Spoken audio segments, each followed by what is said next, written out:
Денес во општина Штип се одржа јавна дебата за национална стратегија за млади, која ќе биде со мандатен период од 2016 до 2025 година. На дебатата учествуваа представници на Советот на млади, ученици од основните и средните училишта, студенти, активисти на невладени организации, како и заинтересирани граѓани.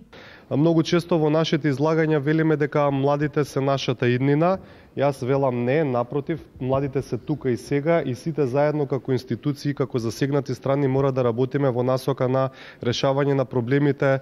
и предизвиците со кои што се соочуваат младите луѓе во Република Македонија и подобрување на општата и социјекономската положба на сите млади луѓе во нашата земја. Во таа насока некаде на почетокот на оваа година, заедно со програмата за развој на Обединетите нации, односно UNDP, го започнавме процесот на креирање на нова национална стратегија за млади за периодот од 2016-2025 година, во која што практично треба да ги дефинираме и таргетираме сите проблеми и предизвици со кои што се соочуваат младите луѓе во нашата земја во моментов и со кои што би се соочувале во следниот период и секако во акциониот план да најдеме мерки и конкретни активности со кои што треба да ги надминеме овие проблеми и предизвици. Општина Штип е 11-тата општина во која се реализира ваков вид на јавна дебата, каде што младите имаа можност да се вклучат со своји ставови, забелешки и сугестии, со цел подобрување на нацрт текстот на националната стратегија за млади. Ние како Совет на млади зедовме активно учество во самиот процес, штока еве како Совет на млади директно сме вклучени во делот за образование.